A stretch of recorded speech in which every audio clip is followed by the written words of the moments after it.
నమస్కారం అండి, నా పేరు కళ్యాణి. ఇప్పుడు నేను పెద్ద సినిమాలో ఒక్క పాట స్టెప్ రిలీజ్ అయింది. దాని గురించి కొంతమంది ట్రోల్ చేస్తున్నారు. అది బాత్రూమ్ స్టెప్ అని. అసలు సిగ్గు నాదిరా. అట్లా కూర్చునే వాళ్ళు ఎవరన్నా ఉన్నారా? దయచేసి అట్లా అనొద్దు. నువ్వు అనేవాడి నువ్వే కూర్చుంటావు ఆ టైంలో. అది స్టెప్ బాగుంది. ఒక ఇద్దరు తండ్రులు కొడుకు చెప్తే ఎంత అందంగా ఉందో చూడండి. ఆ స్టెప్ చూపిస్తా. మన పవర్ స్టార్ పవన్ కళ్యాణ్ గారు, మెగాస్టార్ చిరంజీవి గారు, వాళ్ళ కనీయుడైన రామ్ చరణ్ గారు ఎంత అందంగా ఉంది చూడటానికి.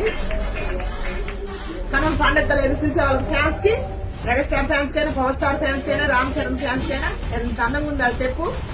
దయచేసి దీన్ని బాత్రూమ్ ట్రోల్ చేసే వాళ్ళకి సిగ్గు ఉండాలి. సిగ్గులో నడిచిన సెట్ ఎక్కితే గబ్బు గబ్బు అయిందంట. అప్పుడు మీరు ట్రోల్ చేసే వాళ్ళకి దయచేసి మీరు ఈ ట్రోలింగ్ ఎందుకు తీసుకోవాలని కోరుకుంటున్నా.